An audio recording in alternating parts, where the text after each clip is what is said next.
How you doing, everyone? Welcome to Randy's Road Life. Currently on the 34 here in PA, right? The weather's actually really good. It's in the 50s. It's hot as hell in my truck. Trying to turn the damn AC on, which is my APU. So that's what I'm doing right now. I got something really important for you guys, for us to discuss.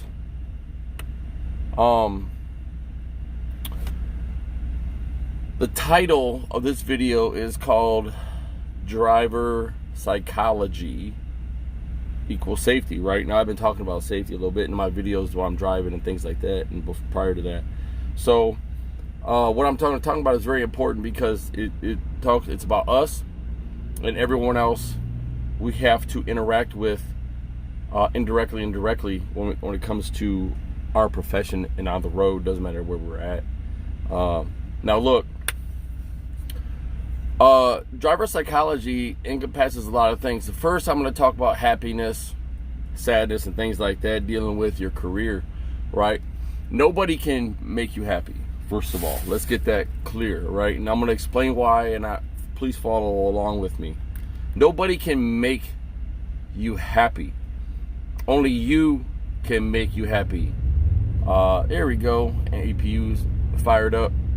Only you can make you happy, and here's what I mean, okay?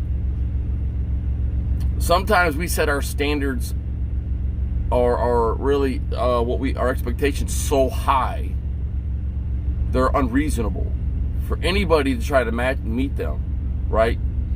And it's not anybody else's obligation to meet or exceed your expectations, right? It's your obligation, all right, first of all, to not be a prissy-ass driver, prima donna or diva, whatever it is, and you got to meet people halfway. Every relationship is a give and take. It's 50-50. You have to meet each other halfway, okay? Any truck driving job you receive, you get hired into, right? There's a certain amount of reasonableness that you have to have, and also they have to have. This is why you have to weed out who you're going to work for, all right? Yeah, there are a lot of trash can companies out here that are going to take advantage of you and use you up, things like that. That's a given. We all understand that. That's not a debate, an argument, or whatever. That's just the way the industry is, right? We're a tool. We're used like that. So, but in this company where I'm at, BB Key Group, I'm happy because my expectations are not super high. I'm very reasonable to deal with, and so are they. That makes a relationship built on 100%. 50 from them, 50 for me, right? Do your math, okay? There's places I don't care to go, but I don't complain about it, and I don't tell them I'm not going there. I just do the job. I'm not force dispatched. I signed a contract saying I can't be force dispatched. This is from this company. This is the great thing about it, But turning down loads has its own issue, all right? Because once you get a load and you turn it down, then he has to go back in and try to find you another one. And loads are coming off the board by the second, all right? It's not that he's gonna pass you up for and give it to someone else. It's that it gets more difficult as the day progresses to find it. Time ticks away, loads come off the board. That's the way the industry is. The way of the brokerages. If you're dropping hook, hey, that's great, right? Drop hook, but you can still have a problem with the trailer. I have this trailer. I get live loaded and live unloaded 100% of the time. All right. So I know this trailer. I know when I get a flat tire. I know what's wrong with it and stuff like that. I inspect it every morning and every night. So my expectations and reasonableness are where they're supposed to be for me to be happy, right? Not for Key Group to make me happy. Yes, they're going to do what they can, right, to meet my expectations and the things that I want, I like and don't like. Yes, they're going to try to do that, right? But I have to be able to accept it, meet them there. So no one can make you happy. You are the only one that can. I don't care if it's your wife, your kids. You're the only one that can make you happy. It's about where your standards are at, what you're reasonably expecting from everybody else. All right. So I hope you follow me on that point, and I hope you understand that. All right. Now moving on from there. Now you're driving on the road. Okay, you're driving on the road. We see the worst drivers. If the people that drive around us were to drive like that during their road tests at the BMV, they would undoubtedly fail. The vast majority of them would undoubtedly fail. We see people run red lights, stop signs, cut in front of you, unsafe lane changes, no blinkers, no indications, the tailgating, and all this stuff. Semi drivers, man, truck drivers do it too.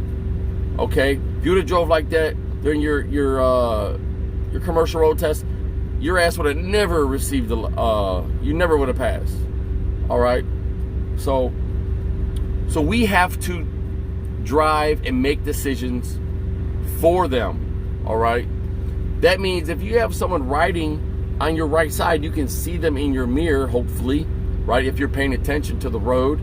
But sometimes people just are impatient. They zoom up next to you, and you happen to be not looking in the mirror for that half a second. But let's move on. You see someone on your right, look, turn on your right blinker. Let them think you're trying to move over. Let's see what they do. Are they going to pass you? That way you don't have that potential hazard, or are they going to drop back to allow you to merge? Then in that case, don't merge. Turn your blinker off, flash your lights, see if they get the idea. All right, that's all you got to do, or just slow down. Right? Too many drivers, you're speeding. All right. Now, don't get me wrong. I don't follow everything 100% of the time. This is the way it goes on the road, and I'm not even going to give myself an excuse. All right. So, but I drive as safe as I can, and I'm always looking out as far as my abilities are concerned and skills are concerned, for that idiot who's going to cause me to have a very bad day. All right. So to the right, to the left. Truthfully, if you want to get into this, there are no such thing as a blind spot around the truck if you're paying attention to all your mirrors. Okay. There isn't. But there's that lapse in attention in some instances because we're looking around us. If we're looking to the right, we can't see things happening on our left. That's a fact. There's nothing we can do about that. All right. So it only takes a very small amount of time for someone to get in a bad spot. The psychology of this, right? Us being thinkers, you have to be a thinker. You cannot always be a reactor. You have to be a thinker, all right? You have to understand that this is always something that you have to expect to happen, all right?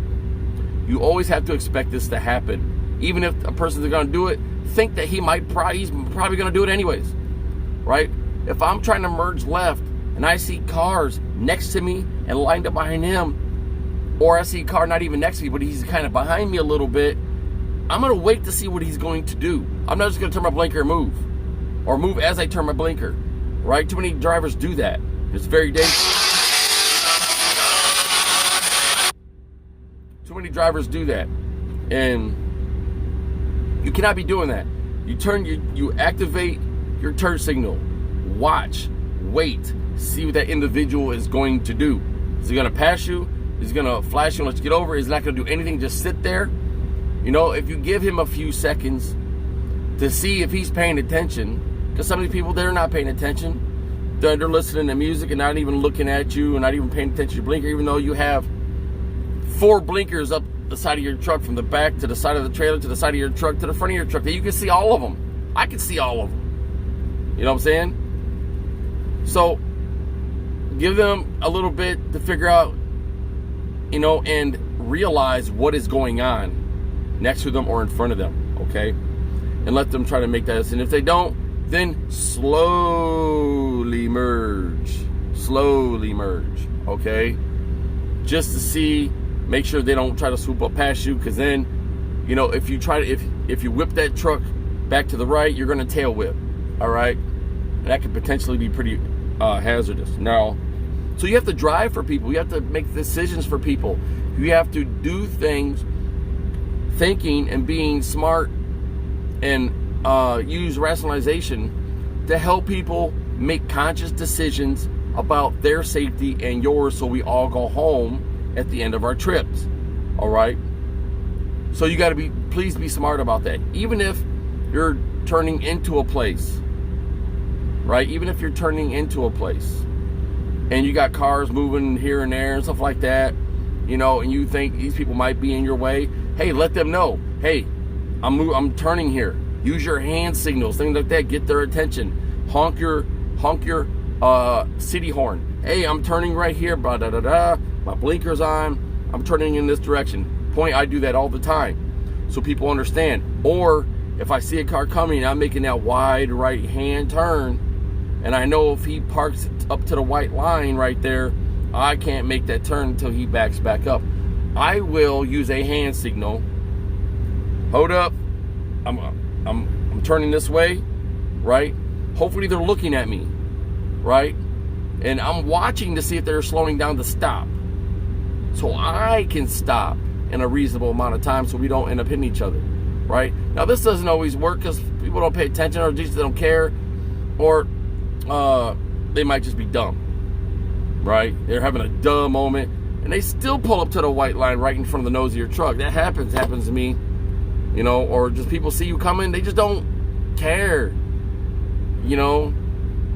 So, in that case, look, you just got to stop. There's nothing you can do. Do not back up. You know, hit your horn, your city horn, not your air horn, and try to get them to make a reasonable decision. You know, it happened to me in a very tight, small city area where the streets were very tight, and I had to make that right turn. Luckily, there was a police officer a couple cars down. I had to get out and tell the lady she needed to back up so I could finish my turn. She was in a left-hand turn lane, you know, so I couldn't turn. There's no way I could make that turn, because it was really tight. It was that 90-degree turn, and it was only a 2-lane road. So he actually got out of his car, went up to her and knocked on her windshield. I was like, you gotta have to move back, ma'am, with the rest of us, you know? So I was not in the wrong. It was my right of way. It was my right hand turn. She has to move. You know what I'm saying? So be conscious about that. This is the psychology you have to have of being a driver in order to safely move on. This is the culmination of all my videos, really, you know. So all these things, when you take all these things into consideration, you will be able to be a lot happier. You'll be more content in your seat, things like that. And in all likelihood, you'll probably have a better day. You know, you're driving in the mountains all the time. I do. Their key group is always sending me to Pennsylvania and Virginia and West Virginia, Maryland. I mean, they're sending me here all the time through northern North Carolina and in Tennessee, those mountain areas. You know, and you get tired of driving through mountains because it's tedious. Sometimes the road, it's pouring rain and people are driving crazy around you. You know, you have to employ every safety measure that's in your arsenal, you know, and it's very difficult to relax. It's nice when you're in a open plains or open road and the roads are flat and you don't have a lot of traffic and it's a Sunday and it's great and you can just chill. You can listen to music, relax, you know, listen to some chatter on the CB, see what's going on ahead of you if there's any, and you can chill, you can relax. You know, that's the great part of driving, you know, when it's like that. And you can appreciate the scenery around you. I'm on my way to Kansas and I'm in PA right now, so I'm not going to take off till late tonight, because I know tomorrow, Sunday, it's going to be a great day of driving. I'm going to run down into the 76 to 70, go all the way across. All right, straight shot. I know I got to go through Columbus. I know I got to go through Indianapolis, you know, and I know I got to go through St. Louis. But I know, what do I know? It's a Sunday. Traffic is going to be pretty light. And there's no major events or that stuff happening that I'm aware of. You know, the only thing it might do is rain. You know, when I get closer to Missouri, the weather might change and start snowing. I mean, who knows? You know? But my psychology is always as positive as possible, because I understand my reasonableness is the only thing that can make me content and happy. All right? I just want you guys to understand that, because I want everybody who watches my videos, and even if you don't, just pass it on. You know, let's try to learn from each other, and that way we can affect everybody else, even if they're not a truck driver. You might need to tell this to a friend, a family member, a wife, a husband, your son, your daughter, and things like that, because it's a very difficult concept for some people to have, because some people are just selfish.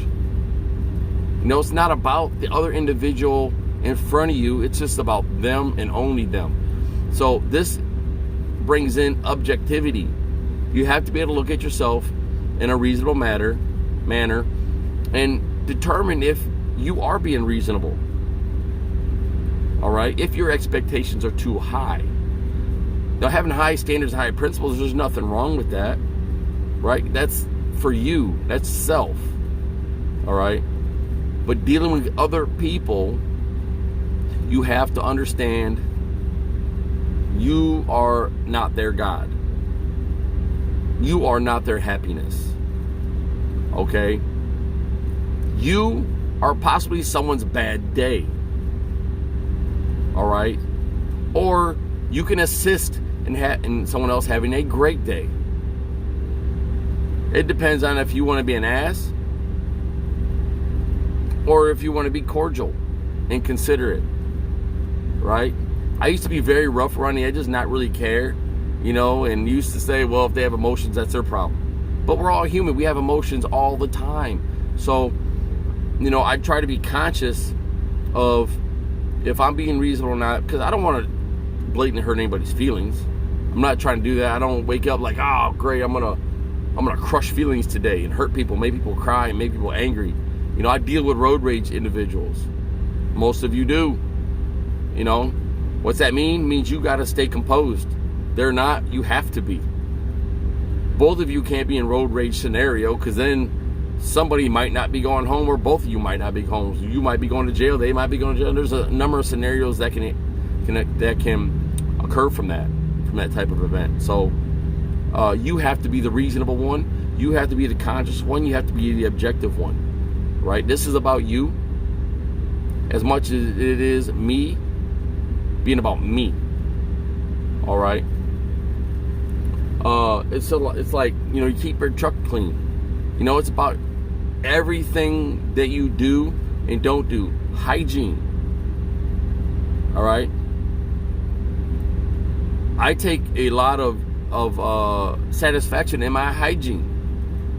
You know, when I go shopping for hygiene, look, I try to get the best products. I don't get run-of-the-mill stuff. I get the best things I can buy. And I might be able to show you a little bit, because this is all about the self and not about everybody else. Okay, this is driver psychology. All right, so let me give you a quick peek into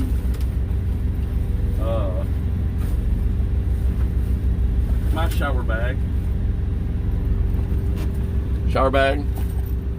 Now, I got backup hygiene also, just in case, because I've lost a shower bag before, and I had like a $100 bottle of cologne in it. Okay, so what do I have in my shower bag? This is what makes me happy. Okay, because I do have high standards when it comes to hygiene. I just got out of the shower, by the way, and I love it, as long as the shower's nice and hot and whatever. So, very important item. I love Dude wipes. These are the only ones I use. They're great.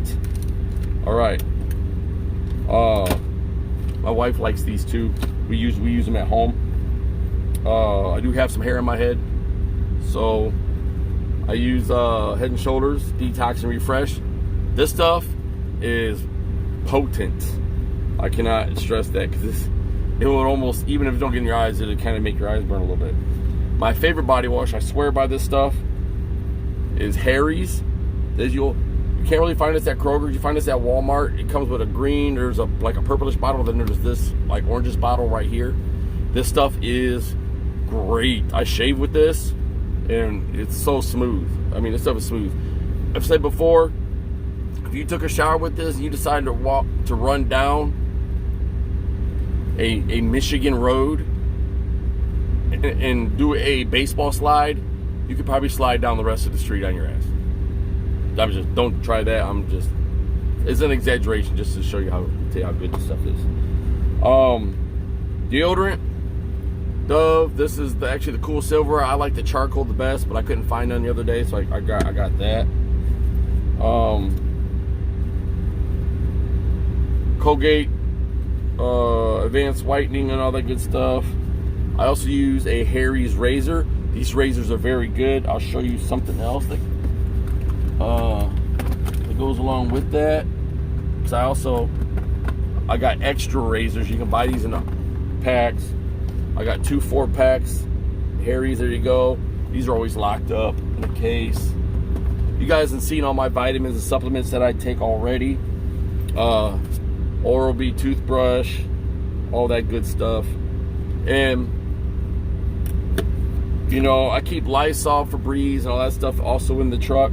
My truck is clean, and I got a really nice vacuum in here that I use. I have carpet in here, and these are the things that are psychologically make me happy and allow me to know that I also have good coffee because it's Dunkin' Donuts.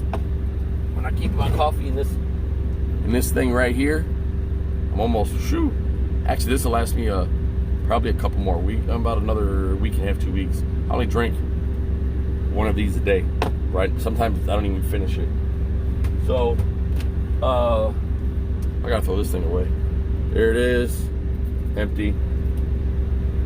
You can use this as a possible container. A lot of things you can use, Another thing I use, because I don't use truck stop bags. I use these things. They're Force Flex plus Febreze freshness. When you pull one of these out of the bag, it lights up your whole truck. The whole truck smells like Febreze. All right, and because I have a trash can in here. All right. So if you do have standards and you can meet your own standards, like I do, meet your own standards. Okay, you are the only one that can make yourself happy. All these things make me happy. I have a ridiculous laptop. This thing right here, see that? Sucker's crazy. It's very expensive, but I wanted it.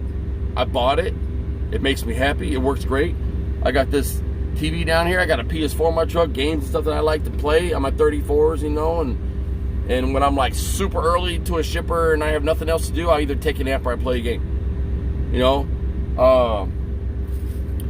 Good Bluetooth 450 works really great. All these things. All these things are a culmination of contentment. All right, even to the food I eat, and you guys have seen that, the videos on that. Go back and watch these videos. Right? This is driver psychology, everybody. Living on the road. Driving safely, not setting your standards and principles so high that you can't even meet them, and obviously no one else will be able to meet them. Meeting people halfway, 50-50, in order that you could be content. If someone is unwilling to meet you halfway, maybe you need to move on. Okay? Instead of being miserable, because that will make you miserable. This is part of also driver wellness. Stress, anxiety, depression, impatience, causes a myriad of health issues, mentally and physically, even emotionally. All these stuff, man, it causes so many ailments and issues, inside of you. It can affect your family life, your any and all relationships you have. It doesn't matter how intimate and how not intimate they are. It can affect all that things. There are a lot of drivers on the road whose psychology, whose mental state is completely off. Okay, it's completely off. All right? And some of these people, they need help. They really do. You run into people like that all the time out on the road. You see how people drive. The impatience, the discourteousness, just the lack of respect and safety for their own life. When you see and interact with an individual like that, you need to back off of that individual. You need to back off, because they are not good for you. All right? You, whether you want to believe it or not, are the most important person in your life, because it's your life, right? And yeah, there's a wife, my mom, kids, all that stuff. They are my life. But first and foremost, in order for me to be the man they need in their life, I have to give myself time, courtesy, respect, so that I can pass that on to them. All right? This is vitally important. And I hope what I'm saying makes sense. If you need me to expound a little more on these things, hey, I'll be more than happy to help you guys out. I'm not by any means a psychologist, shrink.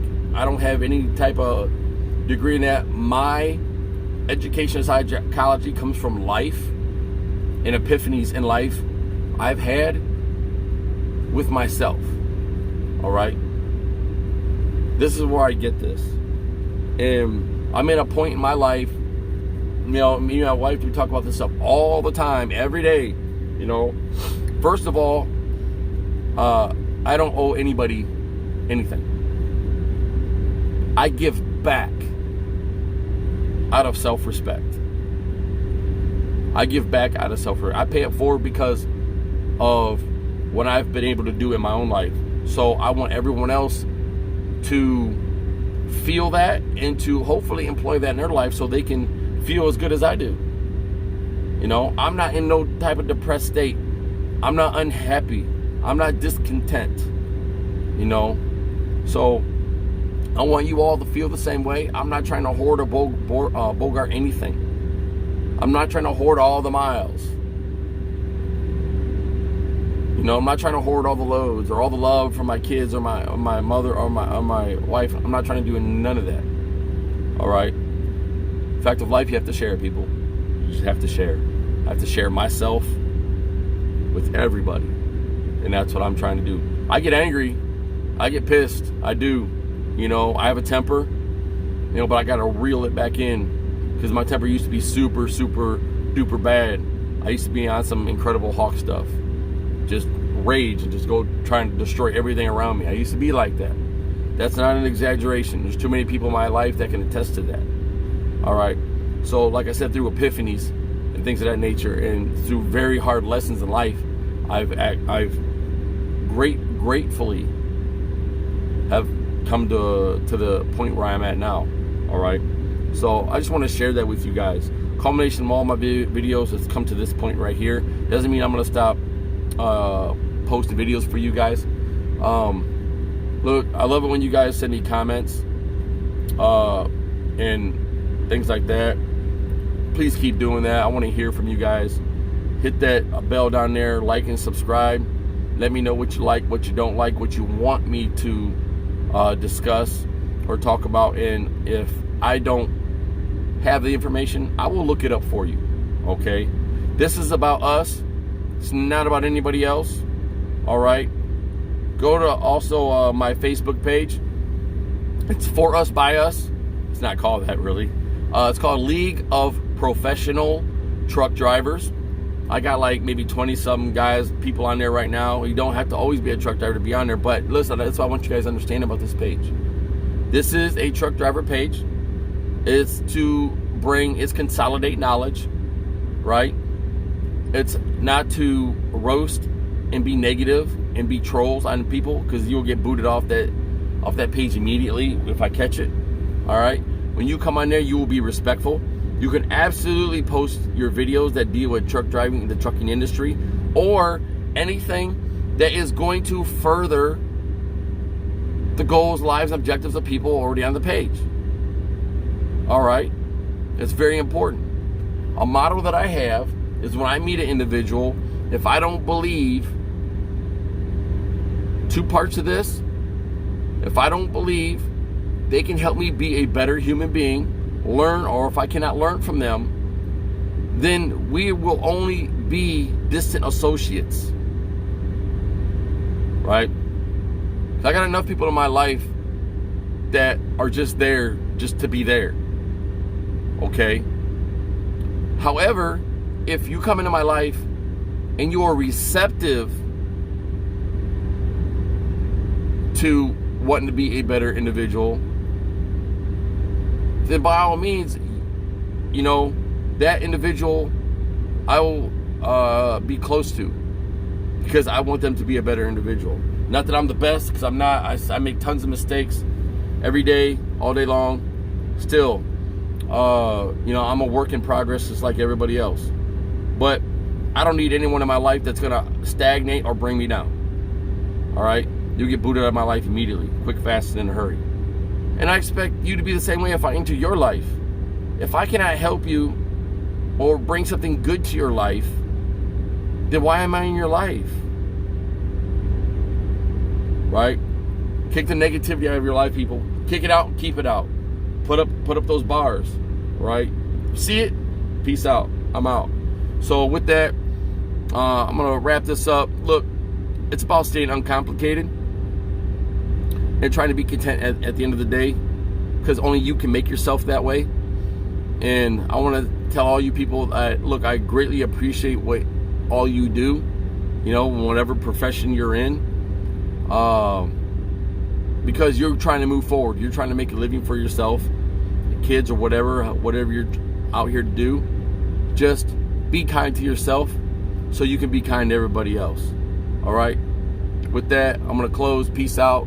You guys have an uncomplicated and peaceful day.